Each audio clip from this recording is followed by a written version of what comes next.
دوستان خوبم سلام، من شهاب صادقی هستم و خیلی خوش اومدیم به یه ویدیو بلایند دیت دیگه با حضور فاطمه و پیام. بی‌نهایت متشکرم که کانال من و این ویدیو رو انتخاب کردین برای دیدن. امیدوارم که ببینید و لذت ببرین. سلام پیام، سلام فاطمه، خیلی خوش اومدین. سلام عزیز دلم، مرسی از انرژی مثبتت، واقعا قابل تحسینه. قبل از شروع هر چیزی من به فاطمه خانم یه گل بدم. عادت دارم به دخترها احترام بذارم. بسیار عالی، شگفت زده شدیم. شما حتی ابراز محبت یعنی برای منم گل آوردین و واقعا شما ازتون بی‌نهایت متشکرم. چه رفتار و اخلاق پسندیده‌ای. همیشه اینجوری شما در هر جا تشریف برین با گل و اینها؟ نه، جایی که انرژی مثبت باشه اینجوری. خیلی متشکرم، مرسی عزیزم. یه معرفی کوتاه و اولیه از خودتون لطفا داشته باشین. پیام صادق، 27 سالمه. یه رزومه کوتاه بدم. بفرمایید. 2 سال قهرمان فیتنس استایل ایران، قد مثبت 185 سخت این دسته. 7 سالی هست، 8 سالش تتو آرتیستم. یه چند تا عکسامو حالا همینجوری بیلبورد زدن، کوچاره هاکوپیان، بازاری السیمن و در خدمتتونم. خیلی عالی. فاطمه هستم، 23 سالمه، مهندس معمار هستم ولی خب فعالیتی ندارم توی اون زمینه و بلاگر تنیس هستم. بسیار عالی. چه فاکتورهایی تو دیت اول براتون خیلی های اهمیته؟ من واقعا به 2 تا چیز خیلی دقت میکنم. اولین مورد اینه که بویی که اون طرف حالا داره، بوی عطر و اینا خیلی برام مهمه که بوی خوبی داشته باشه. و مورد دومم ساعتشه. ساعتو خیلی دوست دارم تو پسرا کلا. شما؟ با احترام به حرف فاطمه خانم، مثلا فاطمه خانم از نزدیک تا ندیدم. نه پس قطعا که دیت اول هر کسی میاد بهترین اون ورژن خودشو میذاره میاد جلو با عطر خفن. نمیخوام یه وقت سوء تفاهم نشه، میخوام نظر شخصی رو بگم. شاید باورت نشه اگر دیت اول اون دختر سی داشته باشه کنسله. سی چیه؟ دوستی که خیلی نزدیکه، یعنی اطلاعات منو بیشتر از خودم داره دوستم خانم. این گزینه اول. گزینه دوم هر کسی که خیلی حرف میزنه اصلا نمیتونم. یه گزینه هم اضافه کنم. 80 نمیپذیرم. 80 نمیپذیری. شما 79این؟ این گلو برگرد. 80این؟ حالا یه کارش می‌کنی ادامه بدیم. نه مرز اوکیه. عاشقی رد می‌کنم. تا مرز اوکیه ولی جلوتر که بره آره نمیتونم، دست خودم نیست. خب این شد در واقع چه کیسایی برای شما کنسله. حالا چیا براتون مهمه که طرف داشته باشه؟ چی به چشم شما خیلی میاد؟ 100% استایل لباس پوشیدن خیلی برای من مهمه. منی که برای ساعت به ساعتم زمانم ارزش قائلم. 100% لباس پوشیدن طرف، طرز برخورد، زبان بدنش خیلی برام مهمه. به همین راحتی. خیلی آدم ساده‌ای ام، رو راست دارم میگم. اصلا بخوام 4 تا حرف الکی بزنم نه، صادقانه میگم. 3 ویژگی بارز اخلاقی که دارین چیه؟ من خیلی شیطونم، خیلی زیبا هستم، حالا نمیدونم ویژگی بارز محسوب میشه یا نه، و اینکه خیلی زیاد اگر یک نفر رو قبول کنم و خب واقعا دوستش داشته باشم تا آخرش هستم کنارش، یعنی 0 و 100م. باریکلا. شما؟ من از هیچ ادعایی ندارم ولی میدونم واقعا آدم ساده‌ای ام. صداقتم حرف اول، حتی بدترین شرط این واقعیت. خیلی با معرفتم شب جون. خیلی، یعنی یه چیز عجیب بهت میگم. چه عالی. آره توی مسیر زندگیم واقعا یاد گرفتم. یادم معرفت تعیین نقطه است. تمومه. آقا فرض فرمایید که شما توی مطب دکتری، بعد فاطمه رو دیدی از دور و خوشت اومده. حالا 3 دقیقه فرصت داری که بتونی در واقع شروع رابطه و در واقع بتونی شماره‌شو بگیری. 3 2 1. حالتون خوبه؟ الان میگه کنسل ادای بقیه. خیلی ممنون. شماره‌تون رو می‌خواستم، اصلا قصد مزاحمت ندارم. متاسفم. من شوهر دارم. خیلی سریع اینجوری تو همیشه میری میگی سلام شماره‌تون رو می‌خواستم؟ واقعا همینه. خب خیلی زود نیست مثلا نمیتونی بگی که خب سلام خانم مثلا مطب دکتر خدا بد نده؟ نه اینجا چی کار میکنی؟ برو خونه عزیزم، شما خیلی زیباتر. خودم براتون مثلا همون یه چای نبات بیارم خدمتتون فلان. همین نه سلام علیکم شماره. واقعا همین. آره والا. بعد شما اینجوری اینقدر سریع خب حالا چیز شده یعنی موفقم بودی؟ آره کیسای خفن. خوب قشنگ زدی بربند. چون کسی که قد بدونه میدونه چه خبره. خب خب سلام علیکم چجوری؟ من قبول دارم شما مثلا شاید میگی من خیلی آدم با معرفتی ام و فلان، ولی اون موقع که معلوم نیستم تو سلام نه دیگه. خب میمیک صورت من شما اجزای صورتت میگی یه جوری قابل اعتماد و 100%. خیلی مهربون طوره. واقعا همینه. حالا من نمیخوام لو بدم. شده شما مثلا تو نگاه اول بدون هیچ چیزی همینجوری یه کاریزمایشون جذبت بکنه که بگی این قابل اعتماده، من خوشم اومد و اینا، همون سلام شماره؟ من بگم سلام شماره نه بده؟ خیلی ایشون بگی سلام شماره، شما بگی اوکی حل. نه زارت اول بگم آره اوکی بیا شماره، نه زارت اول که سلام میدیم. سلام اولش قطعا کمالی میکنم اگه خوشم اومده باشه، اگر که بدم اومده باشه که قطعا میگم برو مثلا من شوهر دارم. آقای شوهر آره. ولی خب اگه مثلا خوشم اومده باشه اول کمالی میکنم، مثلا یکم اینجوری ناز و اینا، عشق و اینا، بعد میگه که مثلا نه خانم من مثلا واقعا قصدم جدیه و اینا. خب آخه شما هیچ کاری هم من نکردی. نازکش نیستم اصلا. خب شما میگی خب شما الان میگی سلام شماره بگی نه خلاص. اگه خوشت اومده واقعا چی؟ میافتم دم خونه‌شون رو دنبالش. من گفتم مزاحم رو زنگ پلیس. خب پلیس هماهنگ می‌کنیم. آقا اینقدر پیچیده‌اش نکنید. این گل پس خب مثال، یعنی باید این رول رو بازی کنین دیگه. درسته. در واقع شما الان یه بار دیگه حالا مطب دکتر رو لوکیشن کجا راحت ترین؟ فرقی نداره یا نه اصلا این کارو می‌کنی؟ شما فرض کنید که تصادف شده. خب زدی ماشین از پشت زدی به ماشین فاطمه خانم و اومدی پیاده شدی، چقدر خوشم اومد. بعد دیگه میگه سلام شماره بگه نه، خب دوست داری ادامه بدی، فرض کن خیلی خوشت اومده، ببینیم اونجا چیکار می‌کنی. بریم 3 2 1.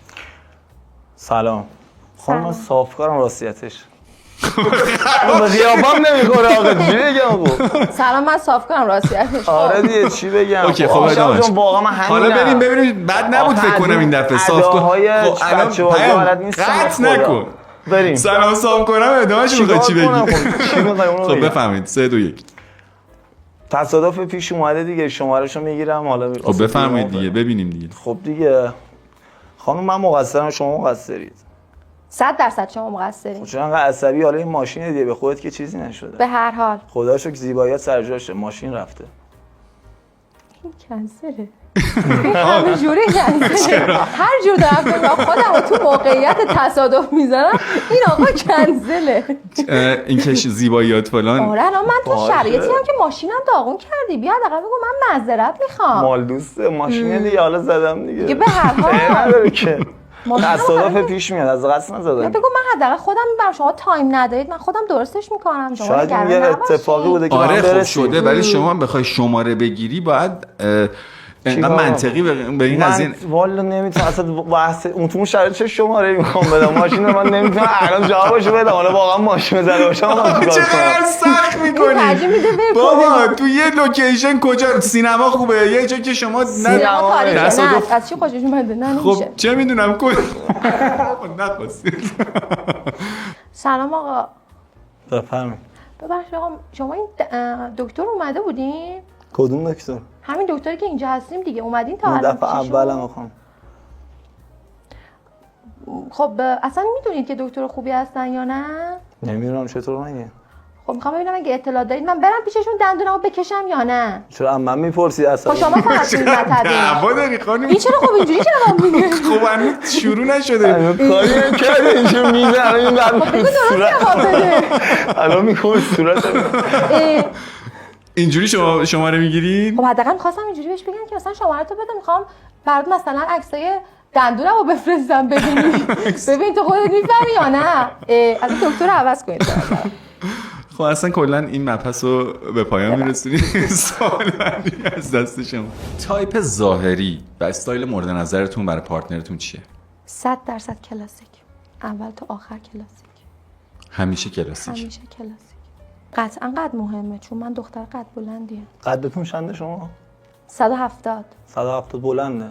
بله. باریکلا. تازه پاشنه هم میپوشم. درود بر شما. شما چندی؟ 1.91.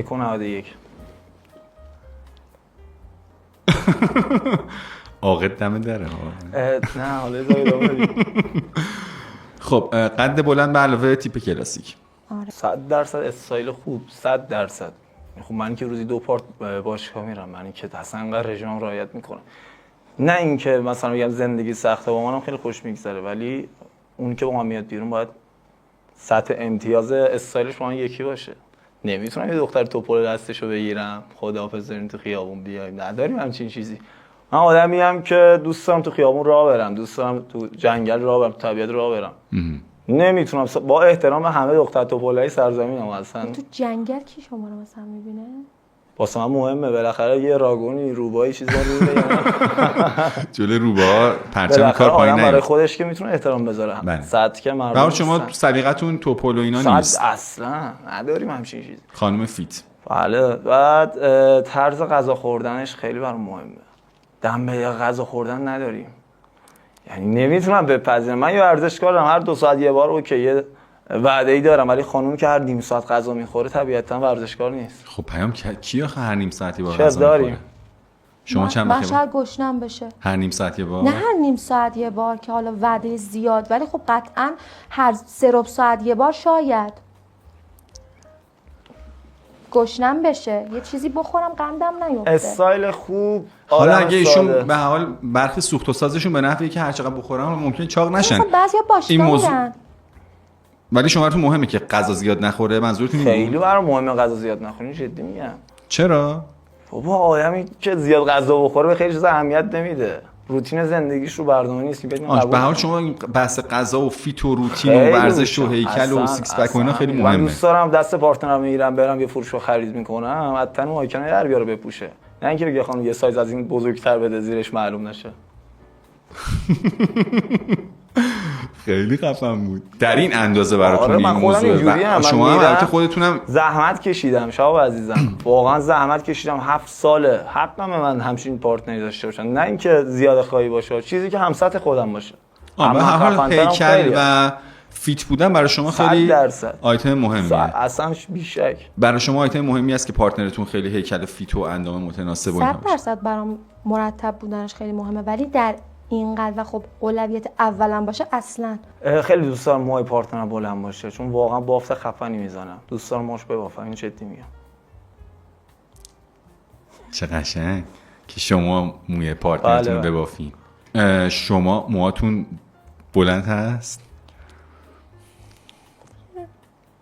اندازش اوکی که پیام ببافه می بافت هست، یه 2 تا میخوره اوکیه. فاطمه خانم شما تا حالا موهاتون رو شطری زدید؟ بله. بهتون اومده؟ نه. مرسی. بفرم. چتری ولی خانم خب نه دلیل دارم. بفرمایید. به خاطری که من آرایشگاه نرفتم و خب خواهرم برام زد و خب یه مقدار بالا. آره یه مقدار زیادی فاصله داشت. بعد اینجا اینجوری شده بود، شبیه قارچ شده بودم، برای همین بهم نمیومد. کلا هم خانوما خیلی چتری دوست دارن، ولی عموما به هر کسی این مدل نظر شخصی ها مثلا ستپونش واقعا به هیچ دختری به هیچ کس نمیاد. من نظر شخصی به هیچ دختری نمیاد. نه اتفاقا من به خواهرم خیلی میاد. خدا حفظش کنه ان شاءالله. نه واقعا به دوستامم میزدن، واقعا به همشون میومد. من به خاطر اینکه یک مقدار فاصله داشت نمیومد، اگه به منم میومد. پوشش پارتنرتون براتون مهمه؟ بله. صادقانه میگم خواه ناخواه، چون بزرگتر پایین شهرم واقعا تعصب پایینم میکشم و یک سو تفاهم. الان 5 سال نیاوران تنها زندگی میکنم، اما نمیتونم بپذیرم که پارتنرم وقتی با من میاد توی خیابونی، حالا رستورانی، کافه میریم، دیده شدن جایی دوست ندارم. نگاه کردن زیاد بیش از حد به پارتنرم من اذیت میکنه. نه فیسیا، میدونی اندامی 100% که مهمه برام. 100% که پسر بودن با مرد بودن فرق میکنه. مرد بودن یه سری اخلاقای خاص داره که نمیپذیرید، چون مرد یه تعهد خاصی به خودش داره اول، بعد به پارتنرش. من نمیپذیرم که مثلا یه ذره سلیقه شما نیست لباس باز. شما براتون مهمه که پارتنرتون این موضوع براش مهم باشه که موضوع حجاب و پوشش و اینها؟ 100% من دلم میخواد انقدر تفاوت من رو بدونه و خب بفهمه که اصلا یه جورایی افتخار کنه به وجود من کنار خودش و یه جوری که واقعا با تمام وجود قبول کنه که اوکی این اصلا پارتنر منه و خب کسی اجازه نداره اصلا بخواد حرفی بزنه. من همیشه از متفاوت بودن خوشم میومد از بچگی، برای همین دوست دارم کسی که کنار من وای میسه این تفاوت رو خیلی ببینه. تفاوت پوشش؟ آره تفاوت پوشش، تفاوت این که این تفاوت واسه من خیلی محترم و قابل ارزشه. برای همین واقعا دوست دارم کسی کنارم باشه که بیشتر از من حواسش به این موضوع باشه. حتی اگه خودم بعضی جاها بخوام کم کاری کنم اون حواسش باشه، اصلا کاری به دیگه عاقل دم دره دیگه. اتفاقا من برای انتخاب شما به عنوان میهمان برنامه‌ام که اینستاگرامتون رو دیدم، خب خودم هم یه مقداری متعجب شدم از پوششتون توی حالا اینستاگرام. میخوام برام توضیحی دارین یا دلیل خاصی داشتی که مثلا این پوشش رو برای خودتون تو حالا تو سوشال مدیا انتخاب کردین و اینها؟ خیلی واقعا این سواله که خیلی از من پرسیده میشه که واقعا این پوشش به خاطر مثلا حالا فضای اینستا هست یا نه، یا کلا مثلا تو فضای مثلا بیرون و اینا یه جور دیگه ای. اما من همیشه از بچگی 100% به خاطر که تو خانواده مذهبی چشم به جهان گوش بودم، قطعاً حجاب و اینا بوده همراه خانواده، اما از یه جای بعد واقعا دیگه انتخاب خودمون بود و من واقعا از بچگی متفاوت بودن رو دوست داشتم، استایلای عربی رو دوست داشتم، کلا عطرای عربی رو دوست داشتم، همیشه خوشم می اومد از این استایل و این سبک و این تفاوتی که حالا من متفاوتم مثلا نسبت پوششم نسبت به حالا دخترای دیگه. شما نمیدونی الان ایشون پوششش چیه؟ حدسایی میتونی بزنی؟ نه از ناخوناش حدس زدم یه چیزایی. ناخونا رو کجا دیدی؟ گل دادنی حواسم بود. باریکلا. به نظر من فکر میکنم خیلی نسبت به این چیزی که الان شما گفتید حرفی که یه ذره پوشیده است. یه ذره پوشیده یه است. ذره در حد این که مثلا بریم صحرا شکار کنیم چپیه ببنده، در حد چیکار کنیم؟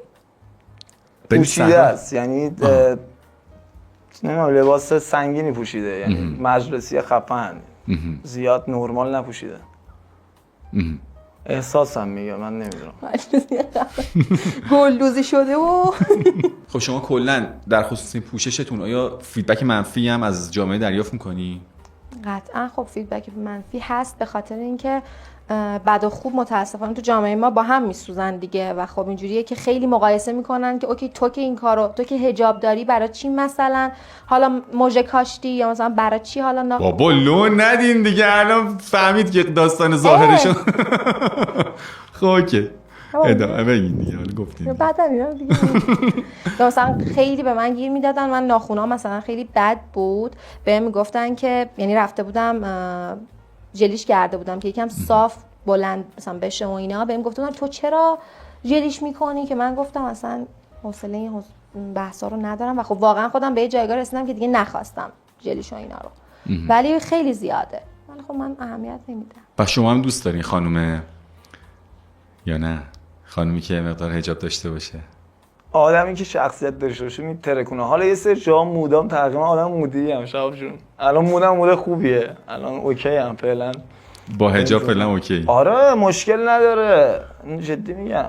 اگه مثلا قراره چون مثلا من 4 تا یه سوال من بپرسم، من 90% عکسام توی اینستاگرام لخته، خوب مسابقاتی هم، شما مشکل ندارید؟ چرا؟ من نمیدونم، من دارم واسه اف بی بی دبی 2 ماه دیگه، یعنی 73 روز دیگه مسابقه همه، من نمیتونم. لخت منظورتون بلوز دیگه؟ بله نه چیز کامل توی خب روی استیج من طلا رو گردنم، من نمیتونم بیام ازش شطرنجی کنم. بله نه کامل نبود که اون منظور نیمه کامل. نیمه کامل نه اون نه شباشو عزیزم. خب ایشون شغلشونه، میگن که برای شما این موضوع خط قرمزه. حالا من شغلم اینه. خط قرمز خاصی نیست، ولی خب خیلی نمیپسندین که حالا جالب نیست. ببین مثلا یه آدم خیلی ساده‌ام، اصلا هیچ ادعایی هم نه. خب دوستای زیادی توی منطقه یک لطف دارن، چند سال ساکنم اونجا، اکثرا که حتی تو خیابونم میرم پشت فرمونم، خب خیلی هم میشناسن، خیلی هم میان بغل سلام علیک، اکثرا هم دخترن. مشکل داره خانوم؟ اصلا چه اشکال داره؟ راحت اصلا هر کی میرسه بیاد زارت بغل کنه، از بغل کنه نداریم، سلام به عنوان فن. خب تو پیج هم هستن. من سلام به عنوان فن خیلی متفاوته، شما میگید بغل کنه. من گفتم بغل کنه؟ چی گفتی؟ گفتم میاد بغلم، میاد بغل ماشین. بغل من نمیدونستم، در حال حرکت پشت فرمون ماشین. نه من شما رو که نمیدونم، میگی بغل. نه منظورم اینه. نه خب سلام علیک فن سلام تور که عادی خب به منم لطف دارن، خب آقایون یا پس یا خانوما انجام میدن، ولی خب ربطی نداره به اینکه بخوان. یه سوال دیگه میتونم بپرسم؟ من یه تتو آرتیستم. شما مشکلی ندید اگر برای خانم تتو میزنم؟ آقا شما نه میخوام تو چه پوزیشنایی فاطمه رو میذاری؟ من لختم، ببخشید من لختم، مشکل نداره، ببخشید من نه خب بغلم میکنن مشکل نداره، من با همه دوستم هیچ مشکلی نداره. نه هیچ دوستی نیست. شما تو دیت اول اینا رو بگی که طرف خب دیت اول نمیگم، دکتر دندون پزشکی چون که اولش نباید مثلا بگی من لختم و اینا. خب میدونیم یا مثلا همه منو بغل میکنن. نمیگم بغل میکنم، بغلم رد میشم. نه شما خیلی ایشونو تو موقعیت‌های سختی میذاری بعد میگی مشکل نداره. نه اصلا. خب مشکل دارین؟ 100%. تتو آرتیستی که برای خانم تتو مشکلی ندارم، ولی واسه اینکه بخوان ایشون برای خانم بزنن مشکل دارم. ما 70% مشتریام خانومن. میدونید چرا؟ به خاطر اینکه من خودم یه جوری واقعا زندگی کردم که واقعا نه اینکه دستم خورده به یه پسری که بهتون بگم که حالا اشکال نداره پارتنرم اینجوری باشه، نه اینکه توی همچین فضایی بودم، دور بودم واقعا، هر کی هم بوده از دور سلام علیک همه چی بوده. برای همین واقعا توی ذهنم نمیگنجه که یه پارتنرم بخواد خیلی راحت با دخترها ارتباط بگیره، خیلی راحت بخواد حالا تتو واسهشون بزنه، خیلی راحت همه قسمت‌های بدنشو ببینه. همه قسمت‌ها رو که شما من محدودیت دارم، واسه خودم شخصیت دارم، هر جوری تتو میزنم. تماس که حاصل میشه. دستکش دارین؟ 100% دستکش داره. بعد محیط کاملا عمومیه، توی سالن بزرگه و همراه با خودشون، امکان نداره یه خانم واسهشون تتو بزنن و همراه نه، اصلا نداریم همچین. واجبه مثلا؟ واجبه؟ حالا نمیشه برای ببین شعر بریم اجاره خونم اگر میدید من دیگه واسه خانوما تتو این همه کارا اوکی. تتو برای خانوم؟ ما 7 سال 8 سال کارم بالای 200 هنرجو داشتم. هنرجو میشه مثلا آموزش تعیین میکنه. من ببخشید یه سوال دارم، مثلا هنرجو خانوم باشه مثلا هیچ مشکلی نداره با فاصله 20 سانتی دارم بیاد نه؟ خب یکی هستش که میخواد تتو. خب نه دیگه شما دست نباید بزنی 20 سانتی اشکال نداره. درست میگم؟ من تتو بزنم برخی جاها رو که دیگه ساعده و دیگه خودش این چیز عادیه. من خودم کاملا پدرم مذهبی بوده با اینکه 7 سال ندیدمش، ولی خب جوری بزرگ شدم که به همه احترام میذارم. مامانم یاد داده به همه دختر تو هر تیپ، تو هر ظاهر، حرفی که حالشون در قید حیات نیست، حرفی که بهم زد گفت حتی اگه یه جایی دختر زد تو گوشت با اینکه حق با تو بود هیچی نگو، خودتو ازش بگیر برو. یعنی اینو یاد گرفتم ازش. خدا رحمتشون کنه. عزیز منی. رفتن سوی فکر اینو میگم که احترام میذارم، خودتون رعایت میکنین، پرستیژ کاریمو دارم. حالا اصلا کلا شما یا شغل ایشون که حالا فرض فرمایید که به ایشون نوع رفتارشون طوری باشه که قابل اعتماد باشه و کاملا بپذیرین که حریما رو رعایت میکنن، همه چیز رعایت میشه، آیا شغل ایشون برای شما یه چالش میشه یا نه میگین که من چون به پارتنرم اعتماد دارم همه چیز تحت چارچوبه اوکیه؟ نگاه کنید، من اصلا کاری به هیچ موضوعی حالا چارچوب اینایی ندارم، ولی واقعا اگر عاشق بشم شدیداً آدمیم که اون آدم باید مال من باشه فقط. و خب خیلی بدم میاد از این که مثلا حتی یعنی این طرز فکر رو اون داشته باشه که به من بگه که اوکی اصلا من دیگه نیاز ندارم، میخوام اصلا به خاطر تو که اوکی ذهنت درگیر میشه شغلمو عوض میکنم. چون واقعا میدونید چیه، من اصلا نمیخوام حرفی بزنم یا ایرادی بگیرم، ولی خب اگر واقعا یه نفر تو رابطه باشه فکر میکنید اولش هیچی نیست، اولش حالا طوری نیست، ولی واقعا دیدن و تو جمع بودن دخترای زیاد واقعا آزاردهنده میشه براتون. حالا جالب اینجاست که اصلا من آدمیم که اصلا تو جمع برو نیست، یعنی سرمو بزنن جمع مشتریات خب چون شغلم اینه. مثلا فرض فرمایید یه آقایی که جراح پلاستیک زیبایی خانم اینا باشه، خب دیگه اون شغلشه دیگه. خب تو بحث این کار حالا داخل ایران مدلینگ هم اکثرا دختران تو لوکیشنایی که میریم، من میگم اگر یه پسر حواسش به خودش باشه، ببین این حرفا رو خیلی هم میزنن و تعهد داشتن و پایبند موندنش مهمه. به نظر من هیچ خانومی نمیتونه بیاد سمتش اگر به خانومش وفادار باشه. اگر اون جزء اون اگرها 1% هم من با اعتماد به نفس کار میام، جزء اون 1% هم، یعنی نه که آدم خاصی باشم، بالاخره اندازه خودم میتونم کنترل داشته باشم واسه محیط خودم. آدمی هم که خیلی راحت خداحافظ. آیا برای شما قابل قبول هست ایشون میگن که من قابل اعتمادم، من مطمئن، شما رو مطمئن میکنم، من از خودم مطمئنم، همه چارچوب ها رعایت میشه و فلان. آیا با این اوصاف اینجور مشاغل برای شما قابل قبول هست؟ زیاد نه، ولی به یه جمله خیلی تو زندگیم رسیدم، اینکه اگر دختر و پسر عاشق بشن، اون تعهدی که دارن ازش حرف میزنن میاد تو جریان و اون تعهد کلا اصلا چه بخواین چه نخواین، چه من بگم چه نگم، قاطی کار میشه. و حتی شده مثلا به خاطر خیال راحت من، مثلا طرف من به من میگه که تو بیا بشین کنار من، ببین جو منو، که من اصلا خیالم راحت بشه.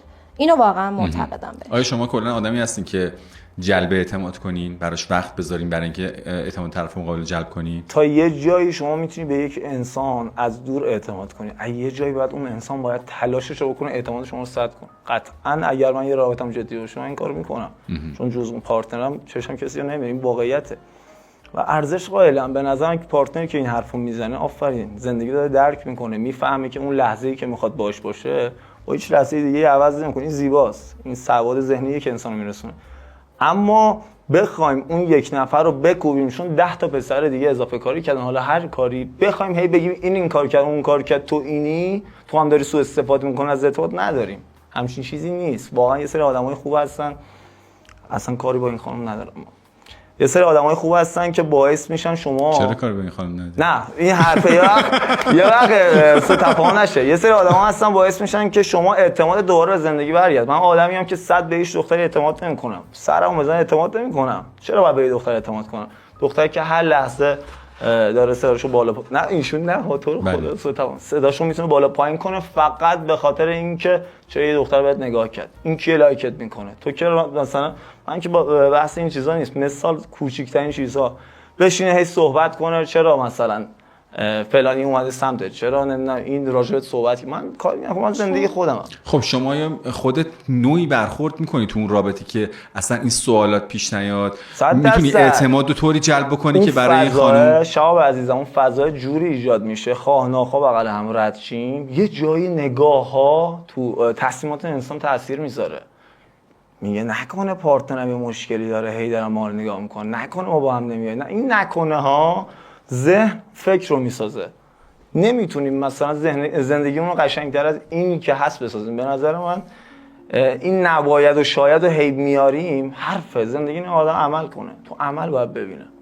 حس شیشه ما دخترها هیچ وقت اشتباه نمیکنن. این حرف من احترام میذارم ولی کاملا دروغه. این دروغ که نه حرفشون نه، یعنی اشتباهه. برای همه شاید صادق نباشه. ما دخترها واقعا اگر عاشق یه پسر بشیم و عاشق بمونیم، اون حس شیشمه که میاد سراغمون دقیقاً همون حس است که اول رابطه هی با خودمون گفتیم اعتماد کنیم نکنیم. مثلا به خاطر همین مثلا شغل، سر همین شغل مثلا یه حسایی پیش میاد که اگر پارتنر واقعا پارتنر با درک و با شعوری باشه، اون حس رو قشنگ آرومت میکنه، یعنی قشنگ میاد حس اعتماد رو دوباره جلب میکنه. ولی اگر آدمی باشه که بخواد زیرابی بره و خب دیگه میخواد تموم کنه و بره، ول میکنه و میره و خب ما میمونیم و همین حس شیشمی که اوکی همیشه درست بوده. شما کلا کاراکتر زیرابی بروی داری؟ نه نیستم، نه صادقانه، صداقت، یعنی حتی واقعا به ضررم باشه همون لحظه میگم. عشق پسرها همینجور، پسرها اکثرا دوست میدارن تا اینکه عاشق بشن. عشق هر پسر که اول مادرش هست، این شکی توش نیست. وقتی عاشق یه دختر شدن اصلا قید با همشون میزنن، اصلا برای شاید به قول فاطمه خانم کارشو عوض کنه، زندگیشو عوض کنه. اون عاشقیه، اون من میگم مرز دیوونگی است. قشنگه، من به اون مرز سالا نرسیدم ولی دیدم دوستای عاشقی که لطمه خوردن ولی رفتن تا تهش. شما عاشق شدین تا من نه. شما شدین؟ طبیعیه تو این سن دختر خانوم باشی عاشق نشی باید شک کرد. حالا شدی؟ قابل درکه، واقعا قابل درکه. آیا شما نقطه عطف خاصی تو زندگیتون داشتی؟ آره. مرسی. همین که داشتی؟ ما اومدیم اینجا داره یا نداره؟ خب میتونید توضیح بدید؟ با دوستای صمیمیم خیلی رفیق بودیم و خب خیلی زیاد. در عین اینکه کنار من زندگی میکردن حرفای کسی رو باور کردن که خب هیچ وقت حرفاش ثبات نداشت و سر همون حرفا منو قضاوت کردن و از اون به بعد من حتی دیگه ریاکشن هم نشون ندادم، رفتم، رها کردم و رفتم، گذاشتم همون حرفا و همون تهمت‌ها بمونه و من فرار کنم و همین فراره شد نقطه عطفم. و کلا تو زندگیم هر وقت هر چیزی رو که رها کردم به بهترین شکل ممکن یه جوری اومد تو زندگی. شما؟ یه چند تا حرف کوچولو بهتون بگم. همه پسرا تو زندگیشون یه جایی میرسن پشت سرشون نگاه میکنن کسی نیست، نه برادری نه پدری. اون لحظه از پسره یا مرد میشه یا به شکستش ادامه میده. یعنی مرد بودن و پسر، مرز بین مرد بودن و پسر بودن یک شخص اونجا تعیین میشه. گفتنش شاید قشنگ نباشه ولی اینو میگم به تمام دختر و پسرای سرزمینم که دارن تو این روزگار سخت واقعا دارن تلاش میکنن، واقعا دارن با غیرت زندگی میکنن، سرشون بالاست. یه جایی واقعا چند روزی پول نداشتم غذا بخورم. شب تا یه جایی که خیلی دوستان گفتن نگو، ولی من میگم خواستم 2 تا کوچه پایین‌تر برم، یه نون بدزدم بخورم، 2 روز یه پول دستم اومد بدم. یعنی بازم عذاب وجدان گرفتم، اینجوری بهت بگم. نمیدونم این مسئله رو حالا میگم شاید کات کنی نکن. یک بار خواستم خودکشی کنم. من که انقدر موفق بودم، من که از شوش بلند شدم اومدم نیاوران، هیچ پشتوانه‌ای نداشتم، تا حالا دراگ نزدم، سیگار نمیکشم، مواد صفر هیچ. ولی به خودم قول دادم یک بار زندگی ما یا موفق نمیشم و میرم و تمام.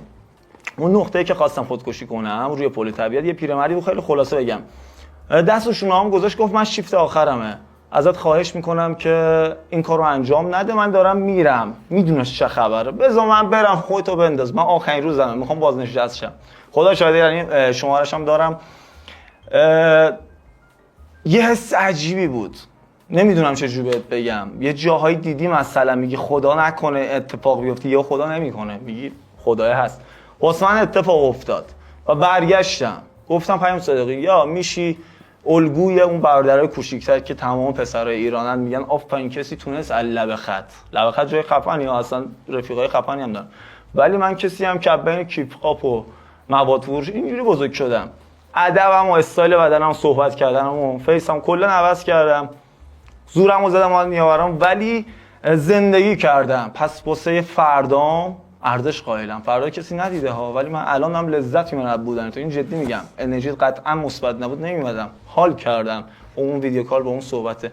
میخوام بهت بگم که یه جاهایی یه آدمایی میان تو زندگیت از این رو میکنه، از این رو به اون رو، و من آدمای زیادی داشتم. حرفم همینه، میگم یه جایی شکستم و همون باعث شد که من موفق شم. عجب داستانه، قربونت برم، زیبا و صادقانه، خیره کننده و شگفت انگیز و جالبی بود. باریکلا، تبریک میگم، واقعا تبریک میگم. من سرباز بودم، مادرم فوت کرد، صبح بوسش میکردم میرفتم، دکتر گفته بود که 2 هفته 3 هفته دیگه تمومه. ان که روحش شاد باشه، بهم افتخار کنه، کاش بود و بزرگیمو میدید. واقعا شهاب، اینو از ته دلم میگم، بهم گفت قول بده که دی سیگارو بذاری کنار، عوض چی، هر کی میاد پیشت حالت خوب باشه، انرژیت خوب باشه، قطعا موفق میشی. همین 4 تا جمله زندگی من تغییر داد. استارت باشگاه من از 40 مادرم شروع شد. فکرشو نمی‌کردم قهرمان فیتنس استایل ایران، اولین استیجم طلا بردم. توی پیجم زدم تو کپشن، گفتم که وقتی که طلا رو می‌خواستم بدم من خیره شدم، گفتم مامان اگه طلا رو دادم به همه میگم که تو منو دعا کردی. یعنی میگم دعای مادرها واقعیت داره و الانم افتخار میکنم به خودم، اینو صادقانه میگم. روک آقا عجب داستانی واقعا، ما هممون برای ما هم خیلی خیره کننده و واقعا باعث افتخاره. شما رو بعد تو بلایند دیت نمیآوردن، شما تو برنامه انگیزشی بعد میآوردن به عنوان انسان موفق. باریکلا. حالا با این اوصاف که میگی من تو لب خط بودم، شوش بودم و حالا خیلی رشد پیدا کردم و الان مثلا از پایین شهر الانم بالا شهر دارم زندگی میکنم، مثلا از شوش اومدم نیاوران. کلا برای شما بالا شهر پایین شهر مهمه؟ بالا شهر پایین شهر برای چی مهمه؟ تو چه زمینه‌ای؟ پارتنرتون مثلا پایین شهر باشه یا بالا شهر باشه؟ تو 2 تا جاشم زندگی کردم. زمانی من سری میتونم جواب بدم که مالکیتم مال باشه، یعنی مثلا ایدئالم حتما فلان ماشین فلان، نه. اگه واقعا پارتنر باشه، اگه من پیام صادقی اصلا نظرمو دارم میگم، اون زندگی درک کنه اصلا برای مهم نیست. ولی مسافتشون دوره، شما یک دختر رو نمیتونی توجیه کنی که عزیزم هیچ کاری نمیکنم دم به دقیقه میخواد ویدیو کال کنه.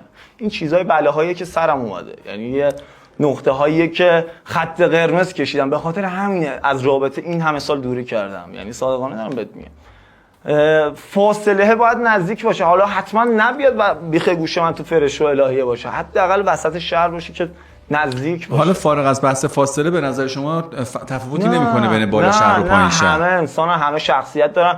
با لول ترین آدما که تو منطقه یکم به جرئت میگم همه بچه پایین شهرن، تلاش کردن اومدن. اینو به جرئت دیدم، لمس میکنم، هر روز ارتباط دارم، با ادعا اینو میگم. برای شما مهمه بالا شهر پایین شهر؟ برای دیدگاه هم نسبت به آدما نه، واقعا بالا شهر پایین شهر هیچ اهمیت نداره. ولی به نظر من واسه وصلت کردن دو نفر واقعا تفاهم فرهنگ خیلی مهمه. یعنی شما معتقدین که برای شما تفاوتی نمیکنه به طور کل این موضوع، اما معتقدین که بین بالا شهر و پایین شهر تفاوت فرهنگ وجود داره؟ آره نه یعنی اصلا واقعا اون تفاوته واقعا قابل مشخص شدن، لمس شدن قشنگ و واسه وصلت دو نفر واقعا. شما میگین که ترجیح من اینه که دو نفر از یک فرهنگ باشن، یعنی دو نفر حالا مثلا با توجه به تفاوت فرهنگی بین بالا شهر و پایین شهره برای من فرقی نمیکنه، ولی بهتر اینه که اون بالا شهری با بالا شهری، پایین شهری با پایین شهری مثلا وصلت بکنن. اینو میگین؟ شما موافقین؟ 50-50 کلا شما موافقین تفاوت فرهنگ وجود داره؟ 100%.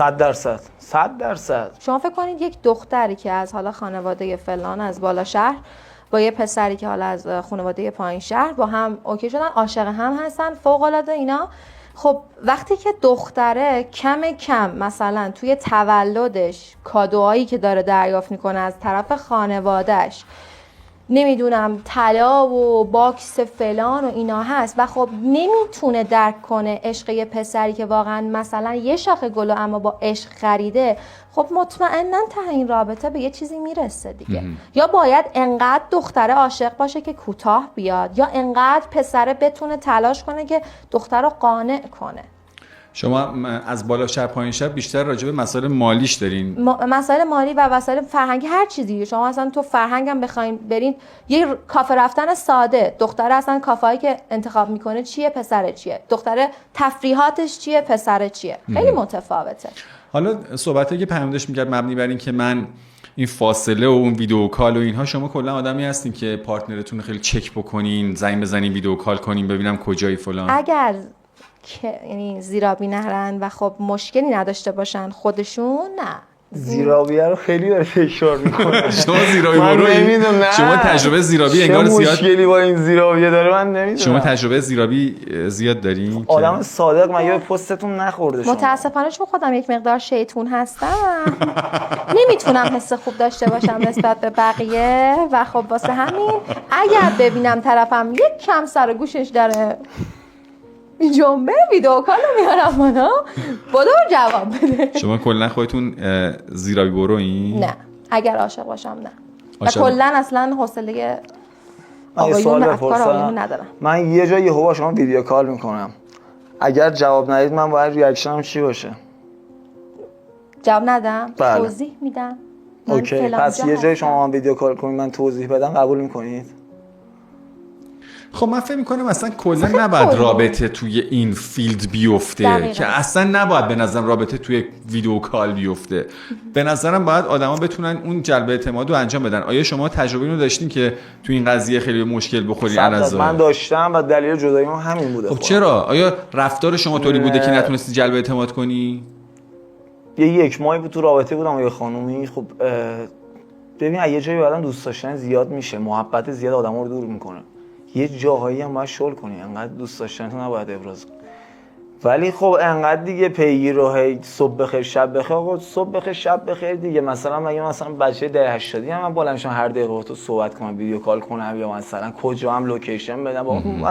من یه پسرم الان 2 سال 30 سالم میشه، من اگر امروز پول جمع نکنم آیندهم تضمین نمیشه. نمیتونم هر دقیقه وقتمو بذارم، من که ساعت به ساعت برنامه‌ریزی دارم. خب سکن خانم، شما براتون اینجوری هستش که هی هر دقیقه کجایی کجا نیستی ویدیو کال فلان؟ نه. تا قبل از اینکه بخواد اتفاقی بیفته نه.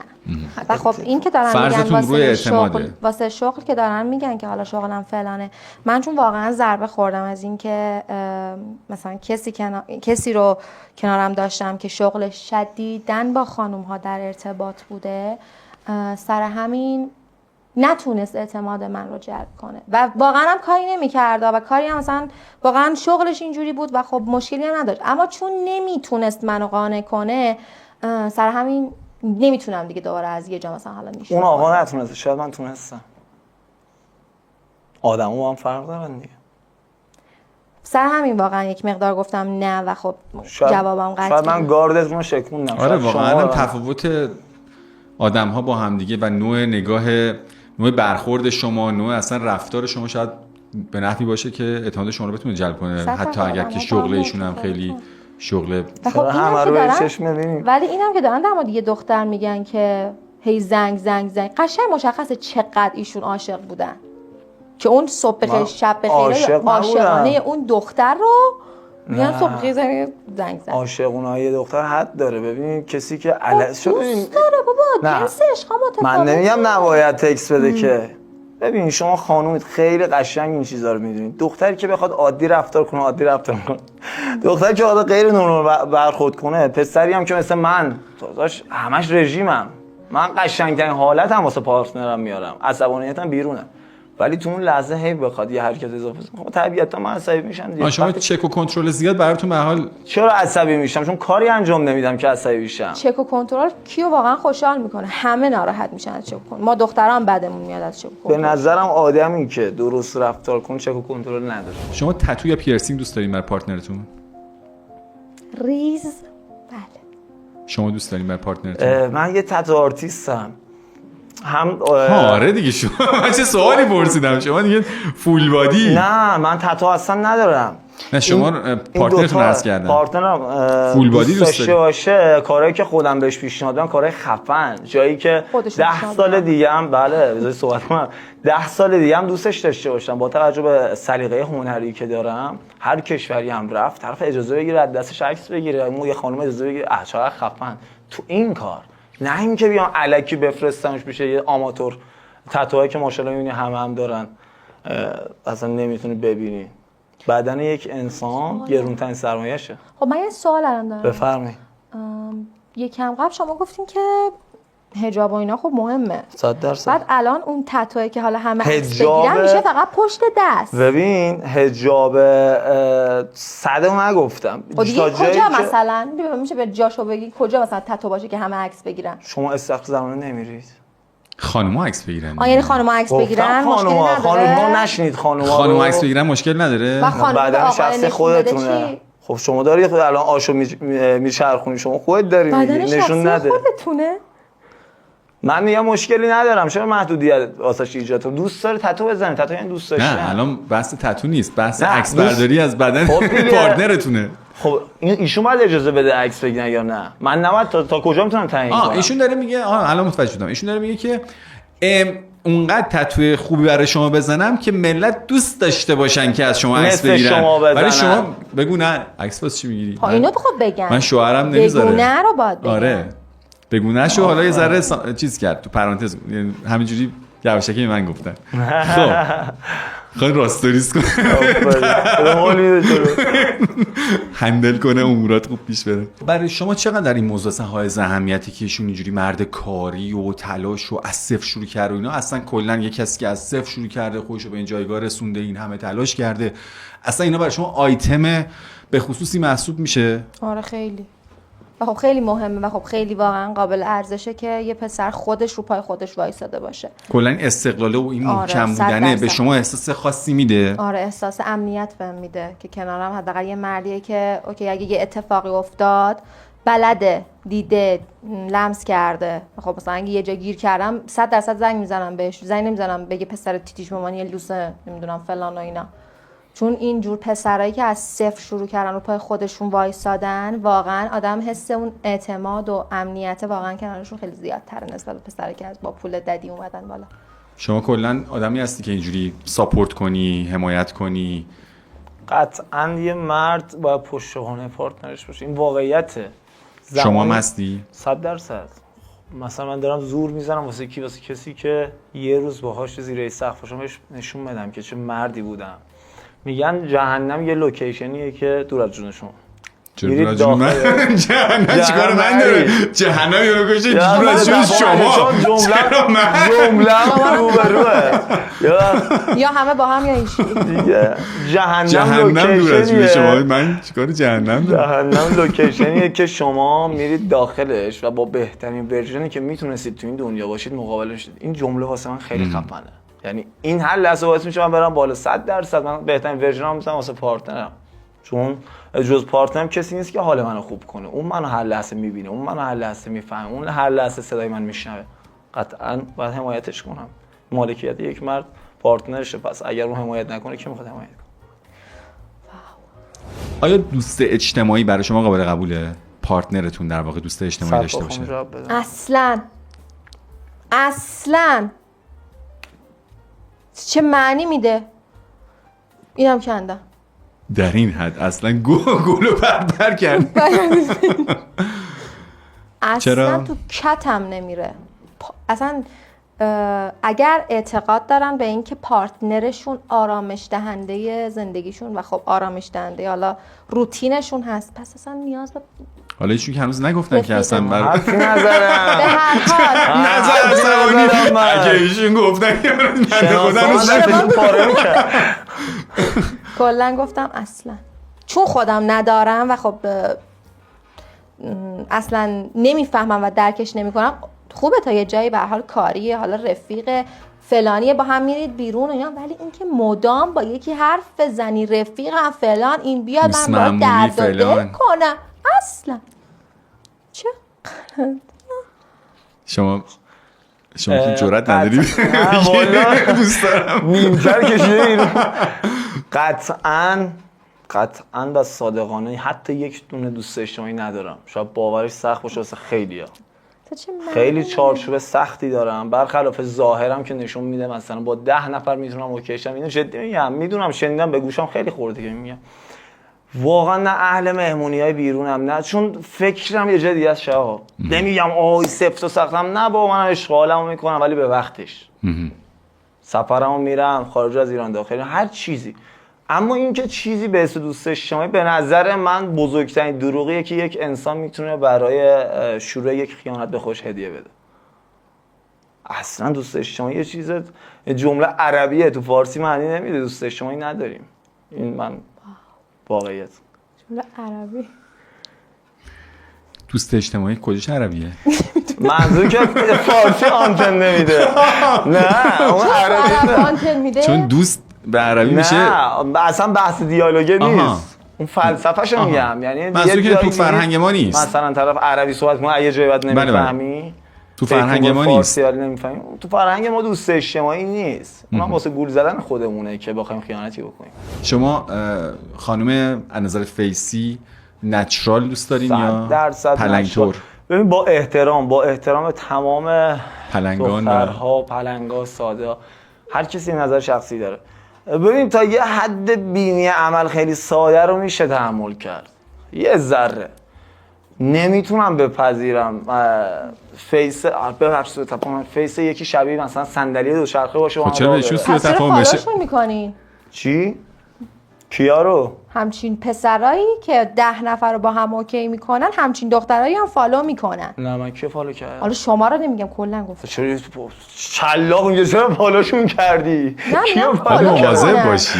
فالو میکنی. آره مواظب باشی. این نیومده داره این کار میکنه. باید مواظب باشی. نچرال دوست دارن، پلنگ فالو میکنه. آره این چه موضوع؟ الان پیام اصلا صحبت قشنگی کردن فاطمه. الان در جامعه ما داریم میبینیم اغلب آقایون میگن که ما نچرال دوست داریم، ولی میری تو فالوینگ و فالوور و فلان همه پلنگا فالوورای بالا و اینا. این چرا اینطوریه؟ چه تایپ آدمایی دارن این حرفو میزنن؟ یعنی قطعاً که هر پسر این حرفو میزنه شبیه دومی نیستش که. شما باید فرصت بدین رو ببینید مثلا این داستان. من چرا نچرال دوست دارم؟ من خودم حتی تو زندگی نپذیرفتم که یه بار دست به ابروم بذارم، با احترام به همه پسرایی که حالا بینیشون عمل کردن، زاویه زدن، مو کاشتن، هر چی. من آقا میگم خدا چیزی که داده، اون خدای دلمو اصلا با دینای مختلف کار نه. داده گفته اینی تو برو با همین زندگی کن، منم همینم. در چی باید خودمو بالا پایین کنم و پارتنرم خیلی مهمه که فقط تهش یه بینی تهش. سطح درآمد پارتنرتون برای شما مهمه؟ تا جایی که خودش رو هندل کنه بله. من هزینه‌ای نباید واسه یه پارتنر بدم که تو رابطه. ببین بحث کافه و رستوران که قطعا منم، مثلا یه آقا باید پشتوانه باشه، من نباید برم مثلا هزینه‌های شخصیشو هزینه‌های شخصیش به من ربطی نداره که اینا هر کسی پای شما معتقدی که هزینه‌های مشترک تو رابطه خب بله، من هزینه‌ها انقدر بالا هست که بخوام ولی هزینه‌های شخصی ایشون بیرون که قطعا آقا باید بره ساپورت کنه این خانم. چه معنی میده حالا؟ شما به نظرتون کلا من اولش متوجه منظورشون نشدم ولی بعد که گفتن اوکی بود. و اینکه من به شخصه اعتقاد ندارم که قطعا آقا باید حتی هزینه‌های مشترک هم شما معتقدین که نه. خودتون نمیتونین سهیم باشین؟ چرا که نه؟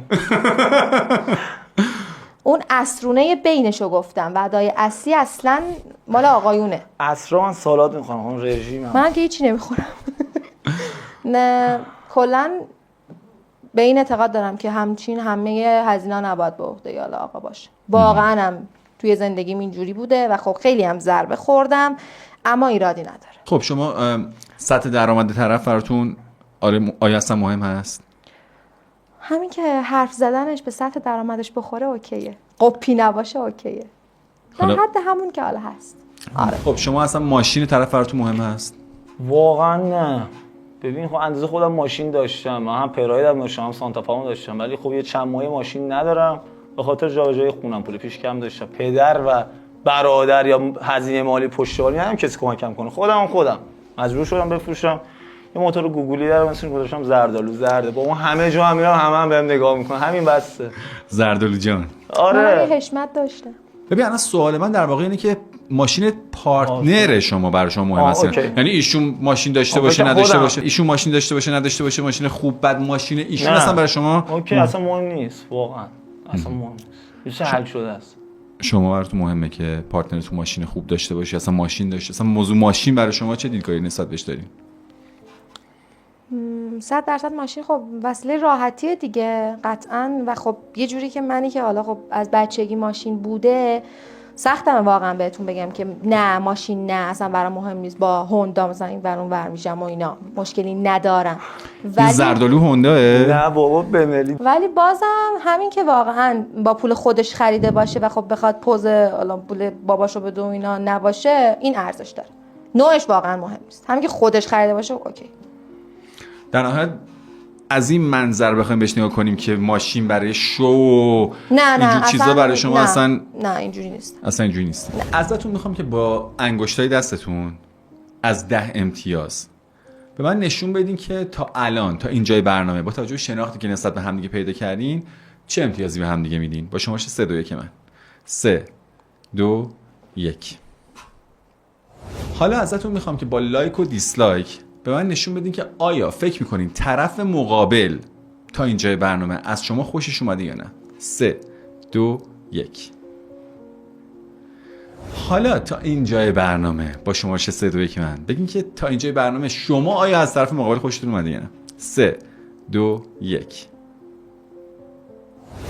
خب آیا شما تصوری از ظاهر همدیگه دارین؟ با این صحبتایی که کردن گفتم انقدر یه قول بیابونی. بله. و از اینه که بدناشون برنزه تتو مثلا حالا گفتن ندارن ولی گفتم که کلاسیک پوشیده بودن یقه تا اینجا ولی دکمه آخر نبستن. بعد پیرنم قطعا داخل شلوار، ساعت دارن، بعد دیه دادن بالا اینم اینجوری نشستن و موهاشون هم احساس میکنم که یا باید خیلی کم باشه یا اینکه از اینه که بالا میره اینجوری رو بالاه بلد نیستم. سیخونکی؟ نه سیخ نه ولی اینجوری که بالاست اینجوریه مکعبی چی میگن؟ مربعی. آره همونه اون مدلیه. بعد خیلی هم مرتبه. شما تصوری از ظاهرشون دارید؟ حس کنم دندوناشون هم کامپوزیته. قطعا که این خانم محجبه است و جایزه میخواد بهم بده. پوششش یه جوریه که گذاشته مثلا دیدگاه مذهبیش دیدشه، فکر میکنم اینجوریه. همین چیز بیشتری نه. تصور نداری؟ نه فکر میکنم جز خانومی باشه که مثلا کفشای احساس میکنم که کلا مشکی پوشیده، احساسم میگه. خب از این کفشای چه میدونم چرم و جیر مشکی که یه ذره پاشنه داشته باشه و خیلی مثلا اینجوری یه لباسی پوشیدن که زیاد استایلشون معلوم نشه و این سبک. یه ساعتی رولکس نازکم شاید دستشه. من یه زمان توی پاساژ قیصری ساعت میفروختم، رو هوا ساعت‌ها رو میزنم، صداش یه ذره اومد. صدای رولکس میاد. آره صدای رولکس. خب رسیدیم به هیجان انگیزترین قسمت برنامه، جایی که دیگه پرده رو برداشتیم و برای اولین بار قراره که پیام و فاطمه همدیگه رو ببینن و ما ریاکشنشون رو ببینیم. با شمارش 3 2 1 من 3 2 1. سلام. دیدین عجیب گفتم بود. ساعت رو دیدین؟ عجیب بود. شما که حس تتو عجیبیه. نداشتین. گفتم دوتا دارم. چه حس عجیبیه. چه حسیه؟ یه پرده ای اصلا نمیدونی کیه و هزار تصور میکنی پرده برداشته میشه. قطعا ایشون چقدر من خوب حدس زدم. خیلی زیبا. شما خیلی خوب خیلی حدس زدی. موفق. آستینا آره. بالا، تتو حس دست، شیشم رو پس یقه، بگیر. ساعت. رولکس هم شما خیلی خوب حدس زدی. آره یه صدا شنیدی. آفرین. برخلاف تصورات هم بود. آره ببین فکر کنم یه خانم صادقانه فکر کنم یه خانم خیلی توپل نشسته چون خیلی تکون میخورد. چه ربطی نه ربط خانم توپل جا نمیشه خب اینجا. من نمیدونم شکلات پیششه چیه، هر 10 دقیقه در میورد میخواد. گفتم وای این داره هر 10 دقیقه ضعف میشه چی داره میخوره. پیام داده کجا اومدی؟ صدای شکلات در میاد از خودش. آره صدای مشنبا بود نمیدونم چی بود. شما فکر می‌کنید ایشون داره هر 10 دقیقه شکلاتی میخوره؟ میخوره؟ داشت اذیتم میکرد. گفتم وای باز واقعا هم شکلات بود. بعد دیگه همین. قطعا که ایشون زیبا هم موفقن و موفق‌تر میشن و درود بر خانواده‌شون که همچین دختر زیبایی دارن. متشکرم. خواهش میکنم. فکر می‌کردین که این شکلی باشن؟ واقعا نه. همین. تایم قشنگی بود. یکی از درسای زندگیم بود. آدم‌ها رو تو قضاوت نمی‌کنم ولی خب یاد گرفتم که یعنی شما سر شکلات گفتی که آره اصلا من واقعا. کنسل ببین، قبل از دیگه. اینکه هر چیز 5 کنم دقیقه یه بار. آره واقعا دست خودشون انقدر حساسم روی قندینا. بعد گفتم وای این داره یه خب چیزی شما می‌خوره. پیام خودت رو خودت حساس باش دیگه، خودت قند وا، نخور چیکار دیگه. چیکار با کنیم؟ ایشون داری؟ ایشون حالا دلش میخواد شکلات بخوره. نمیشه. آبا فست فود اینا هم کنسله؟ نه دیگه من خودم چیت دی دارم، هفته یه بار می‌خوریم. فقط هفته یه بار ایشون هفته حق یه داره بار که دیگه. خب بله ارزش ایشون کار که میتونه نشه. بخوره بله، که. ایشون من بخورم. هفته یه بار تمرین دارم. شما فکر می‌کردی که ایشون این شکلی باشه؟ تقریبا. حدس زده بودم. درست گفتم. اون بحث پوشش شما گفتین مشکی پوشیده احتمالاً با آره احساس کردم. متصور بودین که یه چنین نه پوششه؟ انقدر خیلی شیکه، خیلی خفنه، خیلی قابل تحسین. آفرین آفرین به سلیقتون تبریک میگم. مرسی از خیاطتون. ولی نه انقدر یه جوری دیگه تو ذهنم واقعا فکر کنم این دختر خیلی توپل نشسته. هر لحظه‌ش سکته می‌کردم جواب. مثلا برگردیم عقب یه جور دیگه جواب میدید، چون داشت میگفت من فعلا من اصلا خدا رو بنده نیستم. اگه میدونستی که گفتم این فاطمه این شکلیه الان برگردی یه دور دیگه من نوکر شما هستم. شکلاتو از کجا آوردن؟ اصلا یه حس عجیبی داشتم. داشتم سکته می‌کردم نکنید توپل باشه. خدا بود خیلی یه دور دیگه از نو بگیری منو. یه واقعیت رو گفتم دیگه. واقعا شکلات بود. به طور کل چه ویژگی رفتاری خاصی در طرف مقابل شما رو جذب میکنه؟ اول خانم جواب بدن دیگه، احترام بذارم. حالا که دیگه الان هیکلی احترام حالا بذارم. که دیگه توپایی نیست باشه. حالا هرچی خانم بگه. بابا تو الان که احترام گذاشتم خدایی. الان دوباره احترام میذارم. اینکه واقعا حواسش هست که کیو کنارش داره. اینکه میفهمه واقعا اگه یه دختر واقعا کنارش مثلا عاشقه 100% خودشو واسش میذاره و خب همه جوره دیگه دنبال این نیست که رابطه دیگه ای رو شروع کنه. حالا رفیقم با یه دختری اوکی شد که بخواد فلان کنه و اینا، نه واقعا دیگه رفته تو فاز این که بخواد عاشقی کنه و زندگیشو جمع کنه. شما چطور؟ واقعا اول از همه اعتماده. من تو زندگی‌های گذشتم خب یه کار کردم اعتماد نداشتم و دوستم یه زندگی شروع کنم که اعتماد صدم به یه نفر دست خودم دوست دارم اعتماد کنم. شاید این اولین اعتماد باشه. اینو جدی میگم قشنگه به نظرم. شاید این اولین اعتماد باشه.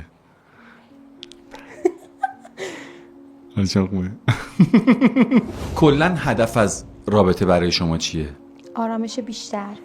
از این خیلی کلیشه‌ای بود، آرامش بیشتر، اون حس امنیته، اون حس این که دیگه دنبال حاشیه و اینا نباشی، واقعا دیگه بری دنبال علاقه و حالا هدفات و همه چیزایی که داری دیگه.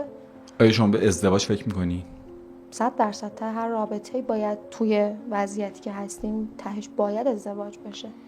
به طور کل در استارت رابطت آیا به ازدواج هم فکر میکنی؟ به طور مثال چون فرض فرمایید که با یه آقایی رابطه‌ای رو شروع میکنین که همون ابتدا میگه من اصلا اهل ازدواج نیستم، مثلا شما استارتمون رابطه رو نمیزنین، پس برای شما حوصله ندارم، چون اصولا آدم بی حوصله‌ای هستم، زود از کوره در میرم و براتون این موضوع هم حائز اهمیته. اصلا آره. موضوع اصلا حوصله هدف رابطه. شما چطور؟ ازدواج که 100% یه تعهدی به خودم دارم، اگر روزی بچه دار نشدم یه بچگی به سرپرستی بگم، این یکی از هدفامه. و تو رابطه واقعا دوست دارم 100 همدیگه مال همدیگه باشیم، یعنی نفر سومی حتی با صحبت هم بینمون نباشه. این واقعیت کسیه که در تو زندگی تلاش میکنه. خیلی سختی کشیدم، دوست دارم آخرین نقطه‌ای باشه که دارم تلاش میکنم. این واسم قشنگه. چی شد؟ من که گفتم شغل و دختر و تتو و اینا، نه شغلمه. حرفی ندارم. بی شغل مهم نی، هر چی شما بگی من حاضرم تتو رو کلا بذارم کنار. 7 سال منبع درآمدمه، نمیشه شما میای ما هم اجاره خونه منو میدی؟ جوابی نداریم بدی؟ نه داشتم گوشین کردم چی باید بگید من بگم. نه چی شد؟ 7 سال کارم بود. 7 سال کارمه. میذارن کار چیه؟ سنگ بخوریم. امیر تتلو دستم ناراحت میشه بذارم کنار. کوف بخوریم اصلا. آره. شما گفتین که تتو آرتیست تتلو هم بودین؟ آره تتلو، وحید مرادی، مسعود صادقلو، شعبان، خیلی رضا شیری عزیز دلم، برادر بزرگترم، خیلی هم.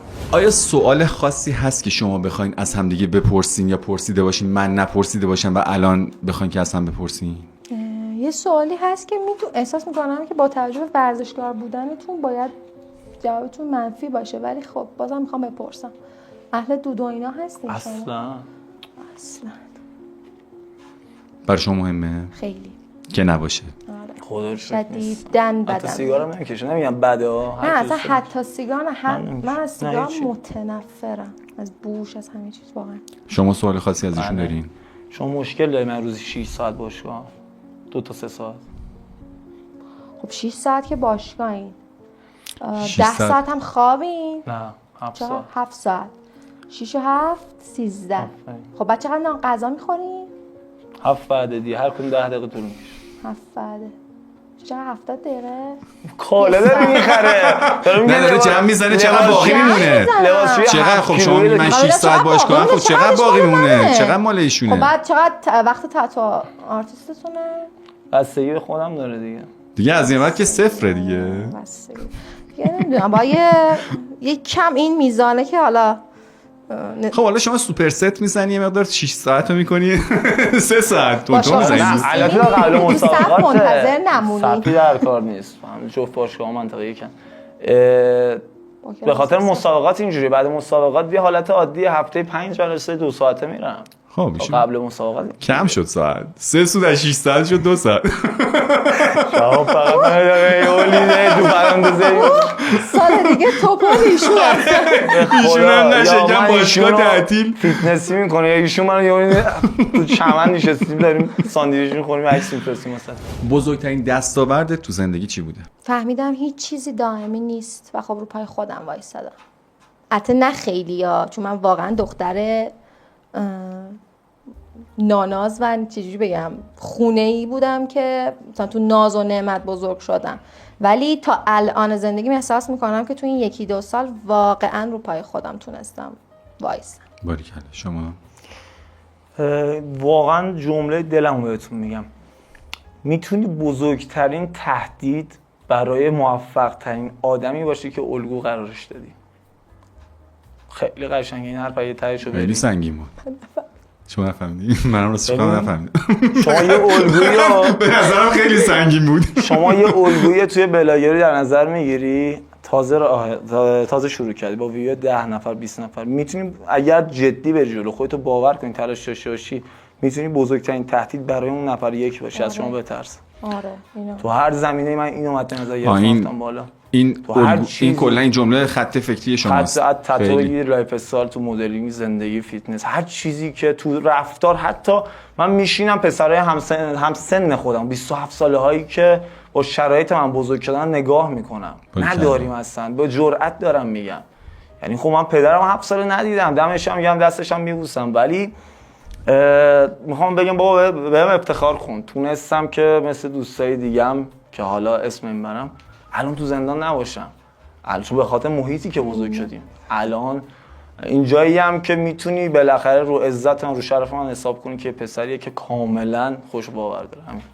خب چشماتون رو لطفاً ببندین. حالا ازتون میخوام با توجه به اینکه همدیگر هم دیگه دیدین، روحیات همدیگر هم کاملا آشنا شدین، الان یه امتیازدهی نهایی ازتون میخوام با شمارش 3 2 1. 3 2 1 دستتون رو بندازین. خب الان به من بگین که آیا فکر میکنین بعد از اینکه همدیگر هم دیدین طرف مقابل از شما خوشش اومده یا نه با لایک و دیسلایک. 3 2 1.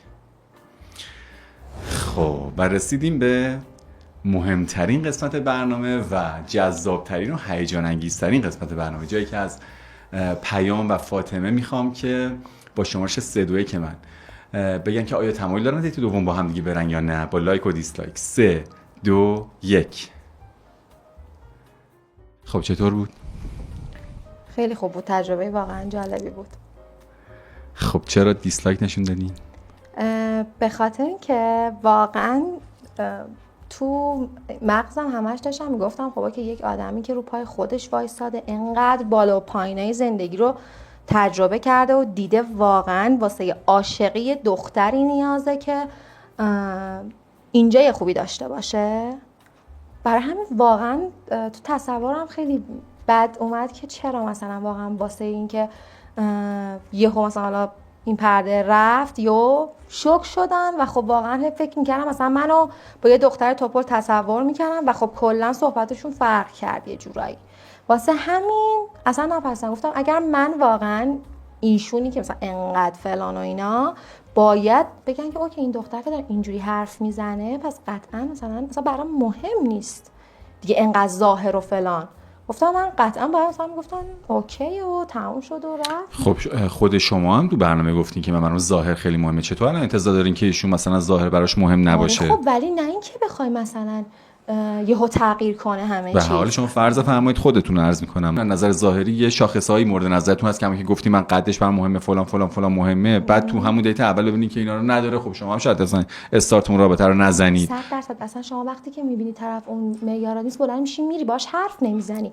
ولی و برعکسش هم ممکنه رخ بده دیگه. انقدر از طرف فهمیدی و خب انقدر متوجه شدی که سطح دیدگاهش چیه دیگه باید تموم شد دیگه. با آخر بحث میگفتیم که اوکی مثلا اوکی چی؟ حرف شما من برام مهمه که مثلا اینقدر تفکر قشنگی شما انتظار دارین که طرف مقابل شیفته اخلاقیات شما بشه و حالا ظاهر شما اگر هم هر چقدر که بد باشه ایشون باید که بپسنده. نه باید نه. و اگر نپسنده آره دلیل یعنی پسندیدن من به خاطر اون طرز تفکر منه نه به خاطر ظاهر من. و اگه خودتونم جاتون جابجا میشد اصلا ظاهرش برای شما مهم نبود. من 100% اگر ببینم یک آدم طرز تفکر خیلی خوبی داره دیگه واقعا ظاهر و اینا برام خط میخوره. خیلی خفن بود، خیلی خوب. کلمه خفن رو دوست دارم من. تجربه خوبی بود، حس قشنگی بود. تا حالا همچین حسی نداشتم که با یه خانم بشینم انقدر صحبت کنم. قطعاً که این خانم سیمای خفنی دارن، خیلی خوش برخوردن، خیلی خانواده محترمی دارن. یه جاهایش که گفتن خب من از یک کسایی شکستم و اینا احساسات واقعی یک انسان سالمو نشون میده. خب اونجا خیلی قشنگ بود، خوش آمد. دلیل دیسلایکم هم این بود که صادقانه بگم اصلا ربطی به رژیم من نداره، انقدرم نیستش که فکر کنید. این خانوم عادت کرده با ببخشید نظر شخصیمو میگم دستوری صحبت کردم از صدای بلند. من نمیتونم بپذیرم، میدونم ادامه این خط قشنگ نیست، بخاطر همین دیسلایک دادم. نظر شخصیمو گفتم. صحبت کردن و ریاکشن گارد سری گرفتن، یعنی من همه چی رو بلدم، یعنی شما دقتتون هیچ جا کوتاه نیومد، همه رو گفت من میام جلو میزنم میکشم میبرم فلان، یه جا کوتاه نیومد. این یکی از بزرگترین دلیلایی میشه که پارتنرها هر لحظه میتونن با هم دعوا کنن. من آدم دعوا نیستم، واقعیتش دنبال آرامشم. این خانمم فرما احترامم میذارم ولی نظر شخصی من همین. امیدوارم که شما هم از انتهای این برنامه شگفت زده شده باشین و لذت برده باشین. مواظب خودتون باشین و خدا نگهدار.